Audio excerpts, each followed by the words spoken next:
स्वागत किया, उसके लिए मैं आप सबका बहुत बहुत धन्यवाद करता हूँ।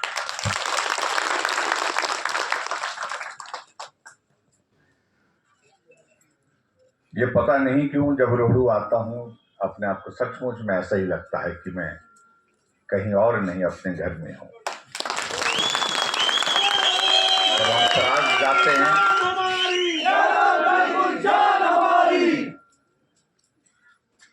जब मैं अपने सराज जाता हूँ जहाँ का मैं विधायक हूँ, अपने सामने इसी तरह का नज़ारा देखता हूँ। माताएं बहनें बैठी धातु लगा करके, हमारे नौजवान साथी बैठे हैं, बुजुर्ग लोग टोपी लगा करके, और इस तरह का ये यहाँ की आबो हवा जो हमारे विधानसभा क्षेत्र से बहुत मेल खाती है।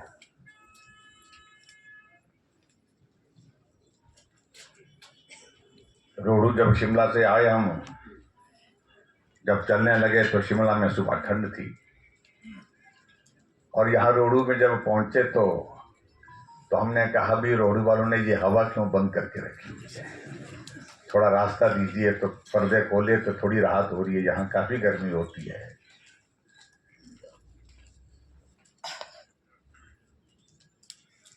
आज का ये कार्यक्रम वैसे तो संगठन की दृष्टि से पन्ना प्रमुख का कार्यक्रम है। पन्ना का मतलब आप लोगों ऐसा नहीं है कि कोई पन्ना लाल का काम है। पन्ना का अभिप्राय ये है, मतलब ये है कि जो एक वोटर लिस्ट होती है, वोटर लिस्ट के एक पेज में, आप अंग्रेजी ज्यादा समझते होने में चले हैं, एक पेज जैसा ऐसा एक पेज है ये, उसमें एक पन्ना जो होता है उसमें 30 वोट होते हैं। कितने होते हैं? 30 वोट। और कार्यकर्ताओं में से हमने चयन किया है कि ये पन्ने की 30 लोग आपके जिम्मे हैं। अपनी पार्टी के लिए ज्यादा से ज्यादा समर्थन, ज्यादा से ज्यादा सहयोग दिलाने के लिए आपने 30 वोट से बात करनी है। और मुझे लगता है कि आप सब लोगों ने उस तरह से काम किया। जो पन्ना आपको दिया गया है उनमें से किसी साथी ने, मुझे लगता है कि अभी तक 30 के 30 जो जितने भी वोटर हैं सबसे बात कर ली होगी। आपके जिम्मे ये बात है उसमें कि कितने उसमें हमारे हैं पक्के, कितने हैं हमारे, कितने पक्के दूसरी पार्टी के हैं, और कुछ ऐसे भी होते हैं जो बीच में होते हैं, तो उनसे भी बातचीत करके, और उसके बाद एक असेसमेंट निकलता है आपके पास, एक आकलन जिसको हम बोल सकते हैं। उसमें मेरे 30 वोट में से 20 वोट भाजपा के हैं, 10 वोट नहीं है। वो एक पन्ना प्रमुख बता सकता है। और मैं इस बात को कह सकता हूं कि जिम्मेदारी के साथ कोई आदमी काम करता है तो वोट पड़ने से पहले, वोट गिनने से पहले हम रिजल्ट बना करके आपको दे सकते हैं। यहाँ पर जिस दिन मतदान होगा, मेरे बूथ पर इतने वोट पड़े और मेरे पन्ने के 30 वोट में से 28 वोट पड़े हैं कुल, और 28 वोट में से 20 हमारे, 8 कांग्रेस के। ये पन्ना प्रमुख बोल सकता है चुनाव की काउंटिंग से पहले, अगर जिम्मेवारी के साथ हम काम करें। मैं उदाहरण देता हूं अपने विधानसभा क्षेत्र के आपको।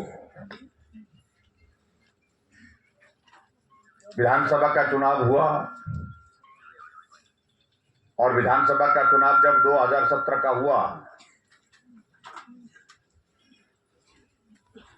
चुनाव और परिणाम के बीच में बहुत ज्यादा गैप था। दुखी कर दिया लोगों ने वोट पड़ने के बाद। कितने होंगे, कितने होंगे, कैसे होगा, कितना होगा, हर आदमी का आंकड़ा कुछ आता रहता। तो मैंने एक तारीख तय की।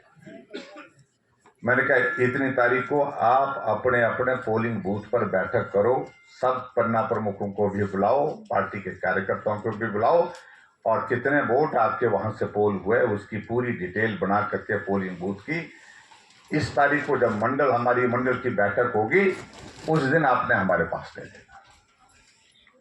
सभी ने पोलिंग बूथ पर बैठक की, और उसके बाद मंडल की बैठक में हम सारे वो बुला करके जब वहां पर उनने वो सारा आंकड़ा दिया, आंकड़ा देने के बाद हमने वो रख लिया।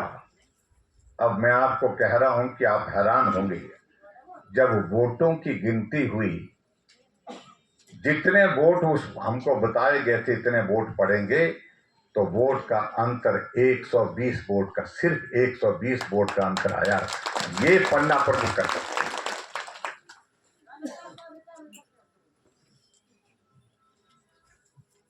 यानी कि अपने वहां गांव की सबसे नजदीक की हकीकत कोई अगर जानता है तो वो पन्ना प्रमुख के सिवा दूसरा कोई आदमी जान ही नहीं सकता है। इसलिए ये काम बहुत महत्वपूर्ण है। इसलिए आपके जिम्मे ये दिया गया है, ये 30 आदमी आपके पास, 30 वोटर आपके जिम्मे हैं, और इसमें से आप देखिए कि कितने वोटर ऐसे हैं जिन वोटर को आदरणीय प्रधानमंत्री के माध्यम से किसी योजना का लाभ मिला हो। यानी कि लाभार्थी कौन कौन है? लाभार्थी का मतलब है किसी को प्रधानमंत्री आवास योजना का घर मिला होगा, किसी को किसान सम्मान निधि मिली होगी, किसी को शौचालय मिला होगा, किसी को किसी दूसरी योजना के अंतर्गत कोई लाभ मिला होगा। और उसके साथ साथ में उन लोगों को आपने जरूर संपर्क करना है, ये मेरा विनम्र निवेदन है। और उसके अलावा इस बात को भी देखो कि भारतीय जनता पार्टी की सरकार जो 5 वर्ष हिमाचल प्रदेश में रही, और 5 वर्ष की योजना में, 5 वर्ष की सरकार में जिन योजनाओं का लाभ उस 30 पेज के पन्ने में जो लोग हैं उनको किस किस योजना को, किसी को हिमकेयर का लाभ मिला होगा, किसी को गृहिणी सुविधा का लाभ मिला होगा, किसी को सहारा योजना के अंतर्गत लाभ मिला होगा, किसी को जो है हमने जो पेंशन जो है 80 साल से 60 साल तक पेंशन कर दी उसका लाभ मिला होगा, यानी कि किसी को शगुन योजना का लाभ मिला होगा।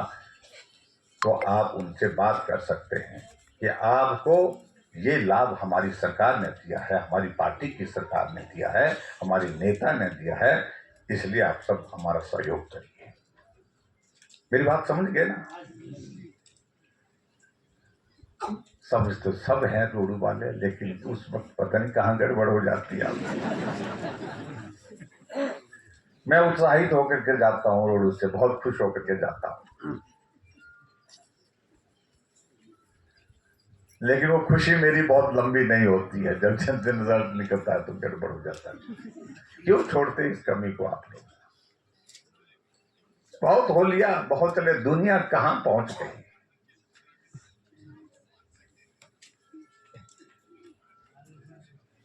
एक दौर था वो जब एक भावनाओं से जुड़ा हुआ एक नेतृत्व आप सबके बीच में था। अब उस पार्टी में ही उस नेतृत्व के प्रति भावना का और सम्मान का अभिप्राय नहीं रह गया, सम्मान नहीं रह गया, भावना नहीं रह गई। और इसलिए मैं आप सबके बीच में यही कहना चाहता हूं, अब थोड़ा मुझे लगता है कि हमको दुनिया देश को भी देख करके आगे बढ़ना चाहिए। ये मेरा आप सबसे विनम्र है। उनके प्रति सम्मान आपका भी हमारा भी है,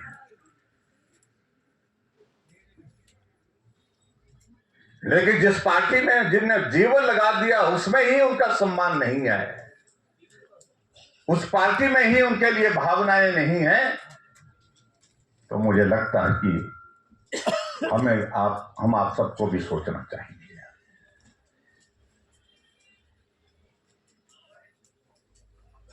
बहुत सारे लोग बहुत बातें करते हैं, भाई थोड़ा कम कर दो, तीन कर रहा था थोड़ा।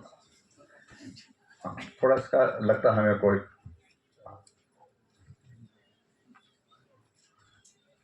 आज हमारे लिए प्रसन्नता का विषय है कि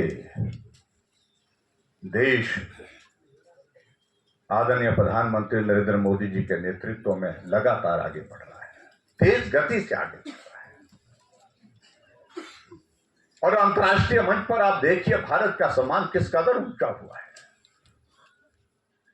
एक दौर था जब कहीं अंतर्राष्ट्रीय मंच पर हमारा देश का प्रधानमंत्री खड़े होते थे और दुनिया के दूसरे देशों के बड़े नेता उनको देखते थे, लेकिन ना मुस्कुराते थे, ना उनकी ओर जाते थे। आज हमारे देश के यशस्वी प्रधानमंत्री किसी भी अंतर्राष्ट्रीय मंच पर खड़े होते हैं दुनिया का चाहे कितना भी बड़ा देश हो, कितना भी ताकतवर देश हो, कितना भी ताकतवर नेता हो, कितना भी बड़ा नेता हो, ना अपने पांव रोक पाता है, ना अपने हाथ रोक पाता है। पांव भी चलते हैं जहां मोदी जी खड़े हैं उस तरफ, और हाथ भी बढ़ता है जहां मोदी जी खड़े हैं उस तरफ।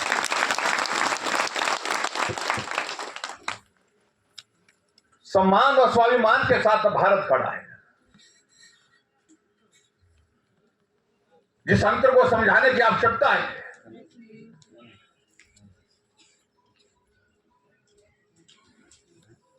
एक दशक उनके नेतृत्व में भारत ने पूरा किया, लेकिन कोई एक उंगली उठा करके कह नहीं सकता कि सरकार के ऊपर, इस सरकार के नेता के ऊपर यह आरोप है। नहीं तो क्या होता था, 1,76,000 करोड़ रुपए का घोटाला, 30,000 करोड़ रुपए का घोटाला, इसमें घोटाला, उसमें घोटाला, ऊपर घोटाला, नीचे घोटाला, सब जगह घोटाला ही घोटाला, यही निकलता था। आजाद भारत के इतिहास में यह पहली बार है जब घोटाला नाम की बात पर पूर्ण विराम लगा हुआ है,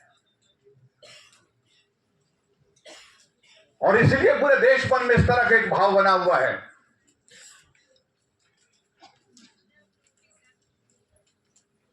कि यही नेतृत्व सही नेतृत्व, यही सरकार सही सरकार, यही वक्त सही वक्त, इस भाव के साथ पूरा देश आगे बढ़ चुका है। मैं जिक्र करता हूं, हम हमेशा करता हूं मैं जिक्र, हम राष्ट्रीय अधिवेशन में गए थे दिल्ली अभी, जब मंच पर बैठे सब नेता, उसमें मुझे लगता है कि अधिकांश दिल्ली में थे उस कार्यक्रम में, और उस अधिवेशन में जब समापन पर मोदी जी बोलने के लिए उठे, उन्होंने एक बात का जिक्र किया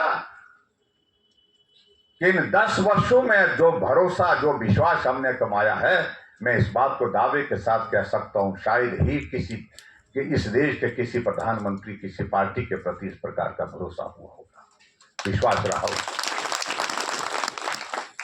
और इसका उदाहरण दिया उनने।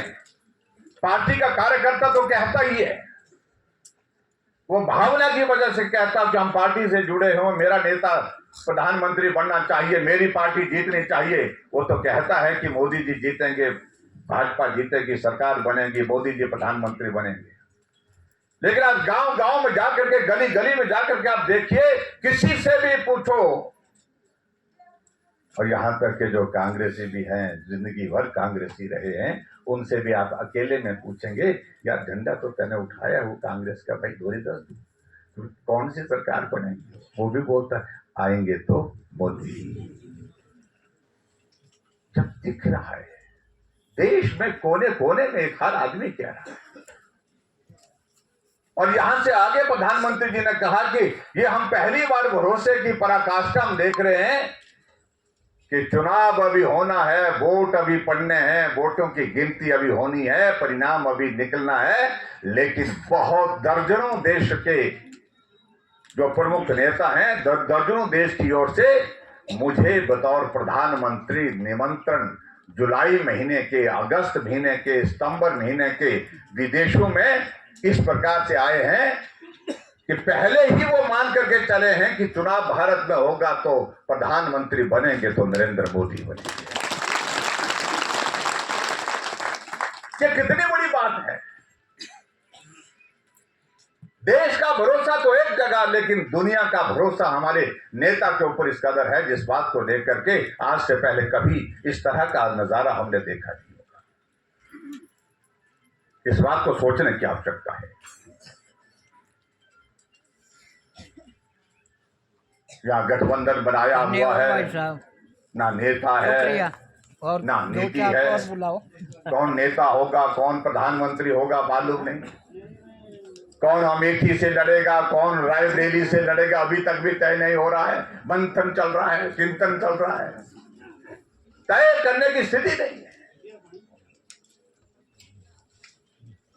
और हमारे हिमाचल प्रदेश में तो आपने देखा होगा कि बहुत मुश्किल से, बहुत जटिल प्रक्रिया से, कठिन प्रक्रिया के बाद अभी परसों जाकर के 2 लोकसभा के कैंडिडेट उन्होंने घोषित किए, 2 पहले कर दिए थे, 2 अभी। जिसे भी चुनाव लड़ने के लिए कहा जा रहा था वो मना कर रहा था। हमीरपुर से कहा मुकेश अग्नि, मुख्यमंत्री ने कहा मुकेश जी आप चुनाव लड़ेंगे। उन्होंने कहा मैं क्यों लड़ूंगा, आप लड़िए ना। कहा कि आप नहीं लड़ेंगे तो आपकी बेटी को लड़ा देते हैं, सुना हमने ऐसी बातें हुई है। उन्होंने कहा कि बेटी क्यों लड़ेगी, आप अपनी पत्नी को लड़ाओ ना।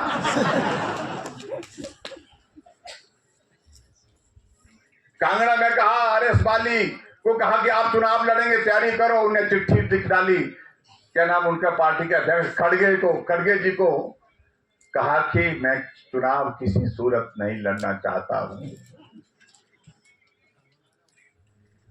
और अंततः गतवा टिकट दिया, मुझे मालूम नहीं वो चुनाव लड़ेंगे कि नहीं लड़ेंगे। जिनको जो टिकट दिया गया है, जिनका चुनावी राजनीति के साथ दूर दूर का रिश्ता रहा।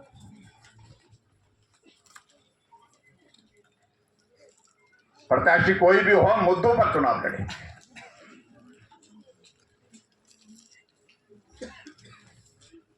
और 15 महीने की सरकार भाई और बहनों आपने देखा होगा इस प्रकार से हिमाचल प्रदेश में गुजरी है।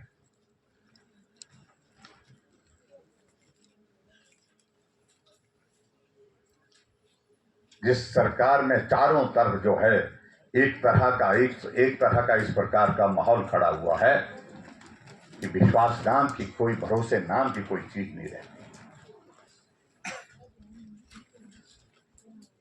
और पिछले दिनों जो हिमाचल प्रदेश में जो घटनाक्रम हुआ उसके बाद बहुत रोना रो रहे हैं। अपने सुक्खू भाई जी, नाम तो बहुत अच्छा है और नाम सरकार का भी ऐसे जोड़ा कि सुक्खू सरकार, सुख की सरकार, और सुख किसी को भी नहीं प्राप्त हो रहा और स्वयं को भी सुख की प्राप्ति नहीं हो पाई है। पहले सरकार बनी तो रोते रहे, इस बात को लेकर के रोते रहे कि जयराम ने कर्जा लिया। मैंने कहा मेरे से गलती हो गई तो आप मत लेना भाई। अरे मैंने तो 5 साल में 19,500 करोड़ रुपए लिया और उन्होंने 15 महीने में 18,000 करोड़ रुपए ले लिया। आप अंदाजा लगाओ कहां होने वाला, कहां पहुंचने वाला है। आप दूसरे के बारे में वो बोलिए जो आप दूसरे को तो सलाह दे रहे हैं लेकिन खुद नहीं कर सकते हैं, उस सारी चीज को बोलिए। फिर उसके बाद त्रासदी पर रोते ही रहते हैं। नाम इस तरह का कैसे पड़ा मालूम नहीं भाई। राशि का कोई मेल नहीं लगता मुझे इस नाम के साथ। कोई त्रासदी आई। हाँ, उस त्रासदी में हम भी साथ थे और आपके भी यहां पर त्रासदी जो बिस्वानी गांव में आई, लैला गांव में जहां 3 लोगों की दुखद मृत्यु हुई, हम व्यक्तिगत रूप से पहुंचे। यहां पर हमारे पार्टी के नेता यहां पर पहुंचे, सुरेश कश्यप जी वहां साथ पहुंचे, शशि वाला जी साथ, सब लोग वहां पर भी पहुंचे। गांव के गांव उतर गए, बगीचे के बगीचे चले गए और कहते रहे कि केंद्र ने कुछ नहीं दिया। और जो पैकेज आपने घोषणा की है, जिस पैकेज के नाम पर आप वोट मांग रहे हैं, मैं आपसे ये पूछना चाहता हूं, विधानसभा के अंदर जब हमने पूछा तो जवाब देते बना नहीं इनसे। हमने कहा कि इसमें प्रदेश सरकार की ओर से कितना पैसा दिया गया? कोई पैसा नहीं दिया गया। जो 1800 करोड़ रुपए आदरणीय प्रधानमंत्री नरेंद्र मोदी जी ने दिल्ली से हिमाचल की मदद करने के लिए भेजा, वही पैसे में से कुछ पैसा इन्होंने अपने लोगों को बांटा। जहां कांग्रेस पार्टी का लेटर पैड पर किसी की चिट्ठी आई, उसका घर चाहे सलामत हो, उसको भी पैसा मिल गया। लेकिन गरीब आदमी जिसका घर चला गया लेकिन कांग्रेस की चिट्ठी नहीं थी उसके पास, उसको अभी तक भी पैसा नहीं मिला। बगीचे चले गए, बाग चले गए, पशुशाला चले गई, पशु चले गए। कितने लोगों को मैं अपने विधानसभा क्षेत्र में देखता हूं, कांग्रेस पार्टी का एक नेता, ऐसा नेता जो हर बार पार्टी बदलता है, दो साल में पार्टी बदलता रहता है, घर में दरार तक नहीं आई उसके, लेकिन कागज में इस तरह से उसने मैनिपुलेट करके वहां पर दे दिया, आरटीआई में लिया कि उसको 3 लाख रुपए की किस्त पहली मिल गई, बाकी 7 लाख जो पूरा मिलना है, 4 लाख आगे आने वाले समय में मिलना है, घर चलाना है। और उसके पड़ोस में ही दूसरे आदमी हैं जिनके घर रहने लायक नहीं रहे, उनको कहने लगे, रेवेन्यू डिपार्टमेंट का पटवारी दूसरे लोग को ले गए, जब तक आपका घर खड़ा है, जब तक गिर नहीं जाता, तब तक के लिए मुआवजा नहीं मिल सकता है, उसका गिरने का इंतजार कर रहे हैं। अरे पैसा तो आप अपना नहीं दे रहे, पैसा तो वही पैसा जो दिल्ली से लाया, जो दिल्ली से दिया गया पैसा है। कितना झूठ बोलोगे, कितना कहां झूठ बोलोगे। और मैं यही कहना चाहता हूं, इस देवभूमि हिमाचल प्रदेश में झूठ बोल करके पुण्य नहीं कमाया जा सकता है, पाप लगेगा, पाप लगेगा। और हम तो पहाड़ी आदमी हैं, हम व्यक्तिगत रूप से किसी को नहीं बोलते हैं, लेकिन आपकी सरकार को श्राप लगेगा। श्राप बोलते हैं, आपको क्या बोलते हैं, बददुआएं लगेगी जिसको बोलते हैं। हम पहाड़ी आदमी, दिल के साफ आदमी, सीधी सीधी बातें करते हैं। अब आजकल और रोना, सुखू भाई हंसे कब आप पहले ऋण के लिए रोते रहे, त्रासदी आई तो फिर रोते रहे, और उसके बाद अब बोलते हमारी सरकार को तोड़े जा रहे हैं, बोलते हमारी सरकार बाल बाल बची है। हमने कहा उसमें किसका कसूर, बोलते जयराम लगा हुआ। हमने कहा हमने क्या किया भाई, आपके विधायक बोल रहे हैं, आपके मंत्री बोल रहे हैं, और आज से नहीं सरकार बनने के 3 महीने के बाद बोल रहे हैं, विधानसभा के अंदर, विधानसभा के बाहर, एक बार नहीं अनेकों बार बोले, सोशल मीडिया में बोले, काम नहीं हो रहे हैं, सुना नहीं जा रहा है, माना नहीं जा रहा है, मिलते नहीं है। उसमें हमारा कसूर है क्या? कांग्रेस पार्टी का मंत्रिमंडल से त्याग पत्र दे करके बैठे हुए,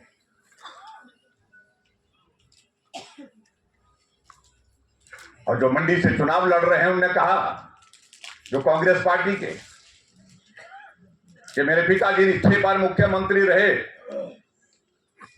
और रहे भी सच में, कांग्रेस पार्टी को सत्ता में लाया, कांग्रेस पार्टी को एक मुकाम तक पहुंचाया। जब उनकी दुखद मृत्यु हुई तो 2 गज जमीन उनके लिए हमने शिमला के रिज के मैदान में मांगी, अपनी सरकार, अपना मुख्यमंत्री, लेकिन 2 गज जमीन नसीब नहीं। और इसलिए कहा कि मैं इस मंत्रिमंडल में रहने का कोई औचित्य नहीं समझता हूं, मैं त्याग पत्र देता हूं। ये भी हमारे लिए, हम ये दोष भी हमारे लिए है क्या?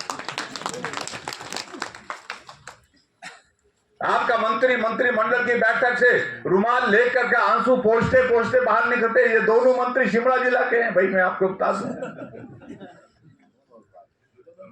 और एक मंत्री दोनों मंत्री को रुला दिया। आप कैसी सरकार चला रहे हैं, अपने मंत्री को रुला रहे हैं। और एक मंत्री पीछे से दौड़ता है, उनको पकड़ करके लाते हैं, कोई नहीं ऐसा नहीं करते, उनको बुला करके फिर वापिस ले आए। ऐसा तमाशा कभी देखा नहीं।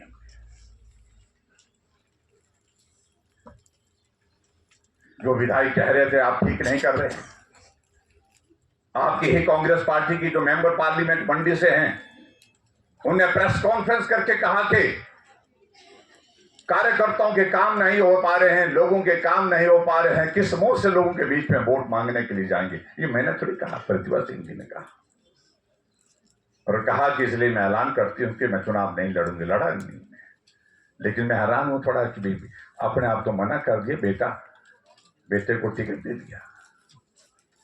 पता नहीं क्यों है, क्या खजल खाना है ये वहां पर था।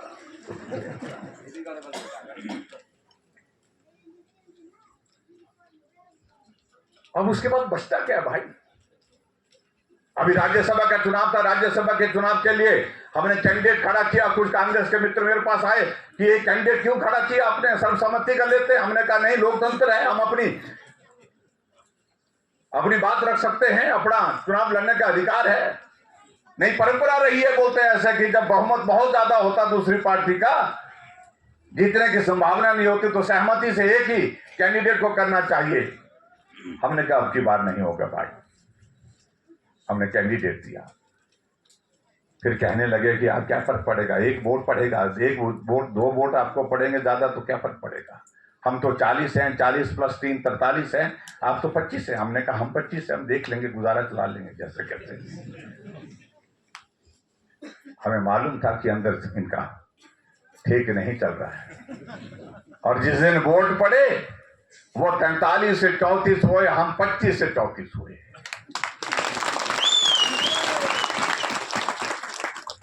और बाद में जब पर्ची पर बात आई, जब वोट बराबर हो जाते तो पर्ची पड़ती है, तब हमें पूरा भरोसा हो गया, इस बात का भरोसा हो गया कि जो कांग्रेस का जो कैंडिडेट मनु सिंघवी, वो वकील है सुप्रीम कोर्ट में जो वकालत करते हैं, जिन्होंने 25 साल से राम मंदिर के खिलाफ केस लड़ा और कहा कि भगवान रामचंद्र जी पैदा ही नहीं हुए थे, अयोध्या में कोई अस्तित्व, आप कोई तथ्य नहीं आपके पास। और हमने तो उस दिन हाथ जोड़े, राम लला, ये राम भक्तों पर कृपा करना, ये पर्ची हमारी आनी चाहिए। पर्ची उठी और हम जीते, और राम का विरोध करने वाले वो हार गए।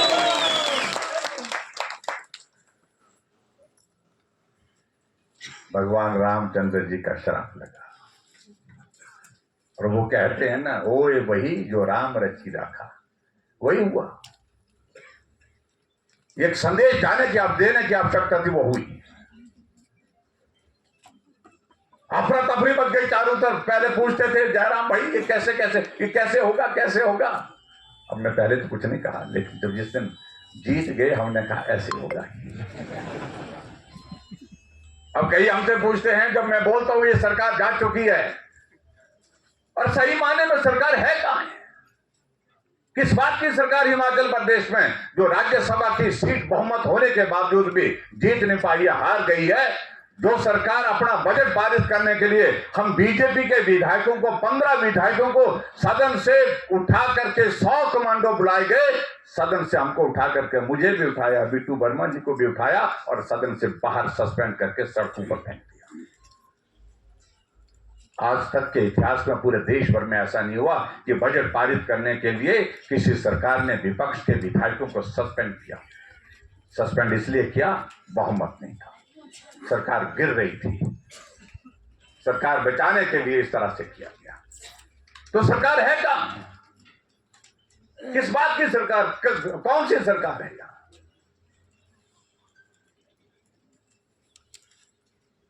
और अभी तो और आगे बढ़ करके 6 CPS बना के रखे, जो जाएंगे ही जाएंगे, कोई नहीं बचा सकता, कोई नहीं बचा सकता। और आपके रोड से भी है भाई, आपको अच्छा मानो चाहे बुरा मानो। मेरे पड़ोसी हैं वो, शिमला में मेरे पड़ोस में रहते हैं। आजकल उनकी सुरक्षा बढ़ा दी गई। 20 कमांडो, एक दिन में रात को आया, मैंने देखा कि 20-25 पुलिस के जवान राइफल लेकर के, डंडे लेकर के खड़े हैं वहां पर। मैंने अपने वो कर्मचारी वहां पर थे, मैंने उनसे पूछा भाई क्या हुआ, ये कौन, क्यों आए हुए हैं? ये बोलते उनके लिए आए हैं।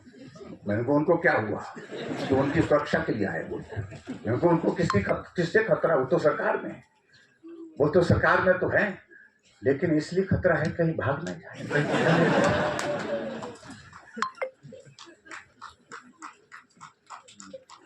और जब रात को मैं सोने लगा तो देखा मैंने कि बड़े सायरन के साथ हाउ हाउ करते वो गाड़ी आई, वो पुलिस वाली, लाल नीली बत्ती वाली। और वो देखा, मैंने देखा कि आपस में पुलिस वाले एक दूसरे को जो आए थे उनको सलूट मारा, और उनसे पूछ रहे है ना। और उसके बाद वो मुख्यमंत्री को रिपोर्ट करते हैं, मुख्यमंत्री को रिपोर्ट करते हैं, साहब अभी है आप सो जाइए, थोड़ी सांस है। चाहे की सुख की सरकार जो रात भर आपको नींद नहीं आने देती।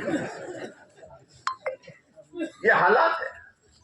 यहाँ मालूम नहीं आजकल आ रही उनके वो सुरक्षा का इंतजाम कैसा रखा हुआ आप लोगों ने मालूम है?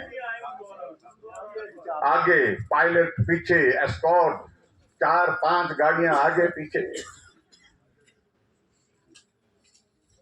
ये हालात पूरे हिमाचल में आज से पहले कभी नहीं देखने को मिले, लेकिन देख रहे हैं अपनी बात।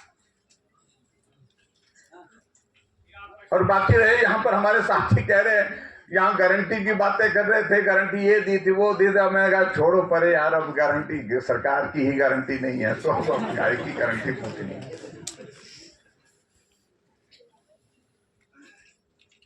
कहा था कि कैबिनेट की पहली बैठक में महिलाओं को 1500 रुपए दे दी जाए। इनका उप मुख्यमंत्री पंजाबी में कहता था कि वो जो मुझे पंजाबी आती नहीं बोलने, मुझे थोड़ी कठिनाई होती, मैं तो भाड़ी बोल सकता हूँ। एक वो सुंदर सिंह है, वो जाकर के कुल्लू में बोलता था, फिर जाकर कुल्लू की भाषा में बोलते थे। और जहाँ बरागटा जी ने बोला होना ऐसा आपके उस यहाँ की रोड की भाषा में।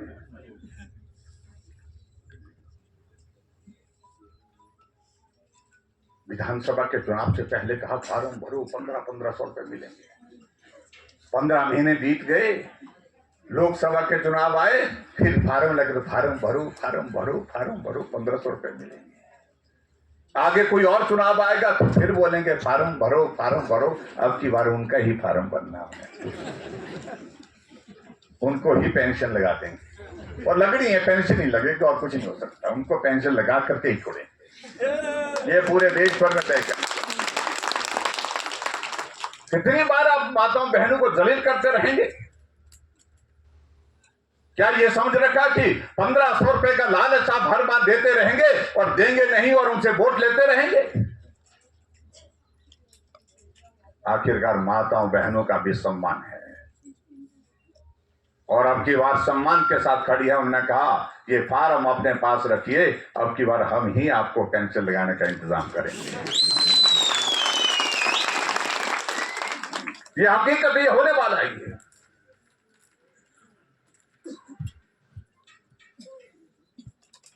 2 रुपए किलो गोबर खरीदेंगे, 2 रुपए किलो गोबर।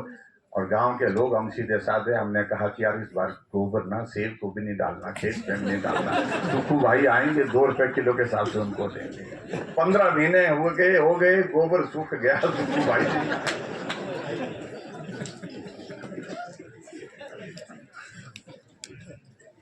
अब क्या कर रहे हैं आप? हमने तो बोला नहीं है, फिर बोलते कि जयराम बोलता है। आपने ही बोला है भाई। फिर कहा 300 यूनिट बिजली के फ्री देंगे, उल्टी बिजली महंगी कर दी। 5 लाख बेरोजगारों को नौकरी देंगे, सरकारी नौकरी देंगे 5 साल में। कैबिनेट की पहली बैठक में 1 लाख नौकरियां निकाल करके बेरोजगारों को नौकरी, एक भी नौजवान को इस सरकार में नौकरी नहीं मिल पाई। उल्टा जो 10,000 से ज्यादा हमारे आउटसोर्स में लगे हुए थे कर्मचारी, उनकी नौकरी समाप्त कर दी। 12 महीने से उनकी तनख्वाह, यानी कि 1 साल से उनकी तनख्वाह भी नहीं दी और नौकरी से भी निकाल दिया। और खास तौर से जो कोविड के दौर में वो बच्चे लगाए थे, 2000 बच्चे तो वही हैं जिन बच्चों ने अपनी जिंदगी को संकट में डाल करके दूसरे की जिंदगी को बचाने के लिए काम किया। जब कोरोना का वो दौर था, परिवार का कोई आदमी अपने बीमार परिवार के सदस्य के मिलने के लिए भी मना कर रहा था। मैं मुख्यमंत्री था उस वक्त, मुझे अच्छी तरह से मालूम है। वो बच्चे जाकर के दवाई खिलाते थे उन मरीजों को, पानी पिलाते थे, खाना खिलाते थे, टॉयलेट ले जाते थे। और यहां तक कि उन बच्चों ने यह भी काम किया, जब किसी कोविड के मरीज की मृत्यु भी हो गई तो उन्होंने दाह संस्कार भी किया। 12 महीने से उनकी सैलरी ने दी और अब नौकरी से निकाल करके घर भेज दिया। ये सरकार कहीं भला कर सकती है क्या? इसलिए बहुत सारी चीजें हैं। हमारी सरकार हिमाचल प्रदेश में रही 5 साल, हमने कोई फार्म नहीं भरा, कोई गारंटी नहीं। हमने कहा माताओं बहनों की आबादी कुल आबादी का आधा हिस्सा है, इसलिए माताओं बहनों के लिए आने का जाने का बसों का किराया भी आधा होगा। आज भी आधे की रात जाती। पुरुष मेरे से नाराज हैं, ताली नहीं बजा रहे। इनको यही लग रहा कि ये सरकार है सारी महिलाओं के लिए। 1500 रुपए वही भी महिलाओं के आरक्षण, महिलाओं को किराया, आज महिलाओं को हमने क्या बिगाड़ा। कुछ तो कई बार खड़े भी आते हैं कि हम पर भी दया करो, बोलते हैं आप पर दया ही है, लेकिन हकीकत है क्या, हमने कोई फार्म नहीं भरा था, हमने कोई गारंटी नहीं दी थी। आधे की रात रात माताएं बहने जा रही आ रही है। अपने हिमाचल प्रदेश में इस बात को देखा कि हम बिजली पैदा करके दूसरे प्रदेशों को भेजते हैं, बेचते हैं बिजली, और बिजली गरीब आदमी कितना खर्च करता है। मैं अधिकारियों से जब पूछा, उन्होंने कहा एक गरीब आदमी जिसके घर में 7-8 बल्ब लगे होते हैं, वो 100 यूनिट, 110 यूनिट, 115 यूनिट तक बिजली खर्चता है। तो मैंने 125 यूनिट गरीब लोगों के लिए फ्री किया। हमने कोई फार्म नहीं भरा था, हमने कोई गारंटी नहीं दी थी, जो करना था हमने करके दिखाया। आदरणीय प्रधानमंत्री ने आयुष्मान भारत पूरे देश के लिए गरीब लोगों का इलाज हो, इस बात के लिए शुरुआत की। 5 लाख रुपए का हेल्थ कवर उसमें दिया।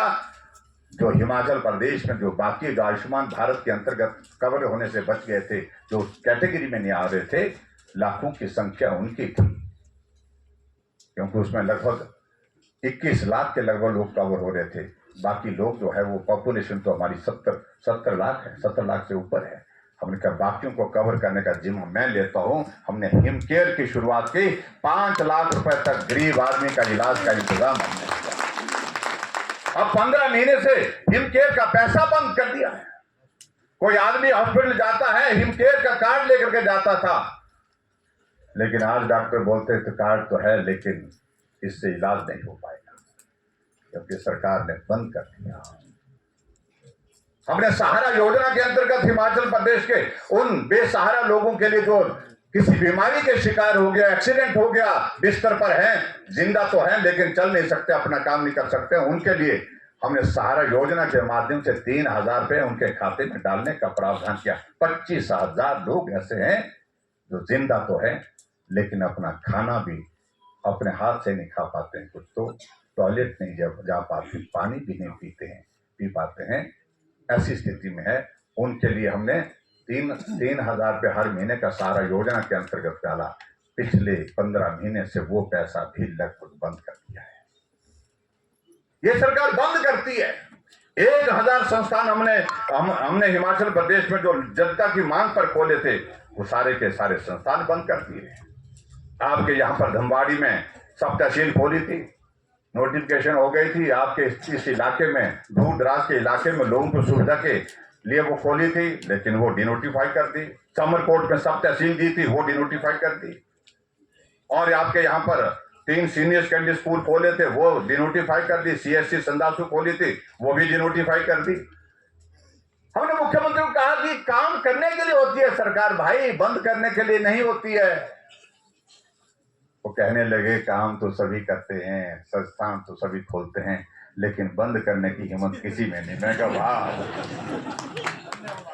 धन्य है। मैंने कहा ये स्थिति है।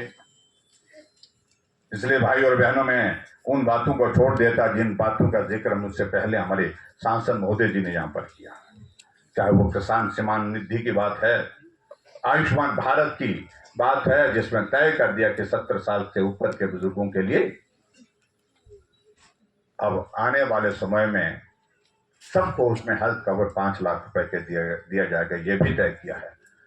80 करोड़ पूरे देश भर में जो गरीब लोग हैं उनको जो है खाना मिले, मुफ्त राशन का इंतजाम हमारी सरकार ने किया है। 25 करोड़ गरीब लोगों को जो गरीबी रेखा से नीचे थे उनको ऊपर उठाने का काम हमारी सरकार आदरणीय प्रधानमंत्री नरेंद्र मोदी जी ने पूरा किया। राम मंदिर का निर्माण हो गया, धारा 370 समाप्त हो गई, UCC लागू हो गया, 3 तलाक खत्म हो गया, और महिलाओं का आरक्षण फिर तालीम जाने की बारी। पुरुषों से भी मैं निवेदन करता, बुझा लीजिए, अब कुछ नहीं हो सकता, तालीम भी जाना पड़ेगा, तो बुझा लीजिए। 33% आरक्षण यहाँ कहा जा रहा था। अभी आजकल विधानसभा के अंदर 68 में से एक महिला प्रसाद से, इनके ही क्षेत्र से है, एकमात्र महिला है। अगली बार 22 होंगी, 23 होंगी, तो आप लोग अंदाजा लगाओ महिला कब तालीम जा रही है। इनसे मत करो उम्मीद। लेकिन जो बातें कही, जो किया जा सकता है वो करने की कोशिश हुई। चलिए मैं बहुत सारी चीजों को यहीं छोड़ देता हूं। भाई और बहनों, मुझे सिर्फ आप सबसे यही निवेदन करना है। पिछली बार हम हिमाचल प्रदेश में सरकार में थे, तब मैंने आप सबके बीच में आकर के एक निवेदन किया था, भाई हम रोहडू के सहयोग से अपना सांसद भेजना चाहते हैं, यानी कि रोहडू से भी जीत चाहिए। आपने हमारी बात को माना और मुझे इस बात की खुशी है कि 2019 का जब लोकसभा का चुनाव हुआ, हिमाचल की 68 सीटों पर जीत हुई। उससे यहां से बढ़त हृदय की गहराइयों से आपका आभार व्यक्त कर हुआ कि हमारे सुरेश कश्यप जी रिकॉर्ड वोटों के साथ जीत करके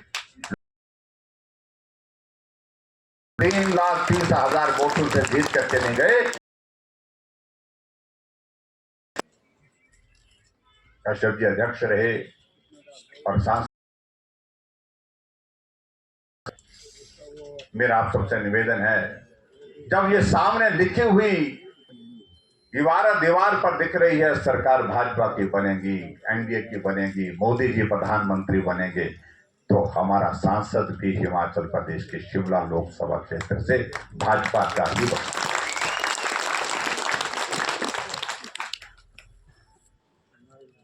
सुरेश कश्यप जी सेना में भी सेवाएं दे चुके हैं, विधायक भी रह चुके हैं, ब्लॉक समिति पंचायती राज संस्था में भी रह चुके हैं और विधानसभा के बाद लोकसभा आप सबके आशीर्वाद से एक बार गए हैं। कांग्रेस पार्टी के जो दूसरे जो कैंडिडेट खड़े हैं वो अपने पिताजी के इतिहास का जिक्र कर रहे हैं। मैं उस बारे में ज्यादा कुछ नहीं कहना चाह रहा हूं। मेरा सम्मान है सभी के प्रति, होना भी चाहिए। आप तो विधायक हैं और विधायक होकर के आप जिस क्षेत्र से हैं वहां उसकी सेवा करने का मौका आपको मिला है। उसके बावजूद भी पहली बार ही आपको यहां से भेजने की बात आ रही है।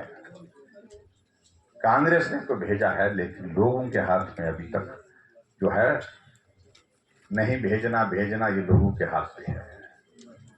और मुझे पूरा भरोसा है कि लंबे समय तक वो सांसद रहे, उनके पिताजी होंगे, लेकिन उसके बावजूद अब आप उस दौर से बाहर निकल चुके हैं। आपने भाजपा का सांसद यहां पर वीरेंद्र कश्यप जी को 2 बार बनाया, सुरेश कश्यप जी को तीसरी बना लिया और अब की बार जिसको बोलते हैं चौथी बार फिर भाजपा की बारी है। भाजपा ही जीतनी चाहिए। आप सबका आशीर्वाद चाहिए, आप सबका, और मुझे पूरा भरोसा है आपका सहयोग मिलेगा। और ये काम आप सबके ऊपर है। जो पन्ना प्रमुख जिनका हम जिक्र कर रहे हैं, जिनके जिम्मे ये 30 वोट है, आप आज से टिक मारना शुरू कर दिए कि ये मेरा पक्का है, ये मेरा पक्का है, ये मेरा पक्का है और ये कच्चा है। उस कच्चे वाले से बात करो। अगर आपको लगता है कि हमको बात करें, हमको बोलो, हम करेंगे। सुरेश कश्यप जी करेंगे, वर्मा जी करेंगे, कोई भी पार्टी के, कोशिश करिए। और मुझे पूरा भरोसा है कि जीत भाजपा की होगी। और भाई सुरेश कश्यप जी बहुत बड़े बहुमत के साथ, जितना बहुमत पिछली बार था उससे भी ज्यादा बहुमत के साथ अब की बार फिर लोकसभा पहुंचेंगे। और जो देश के लिए जो नारा दिया है, अब की बार 400 पार। और हिमाचल प्रदेश के लिए क्या नारा दिया है? अब की बार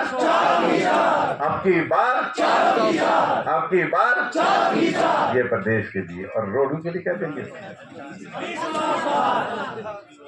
रोडू का नारा लगाओ, बोला अब की बार। ठीक बात करनी भाई, पत्ती गल करनी, जोर लगाना पड़ेगा भाई।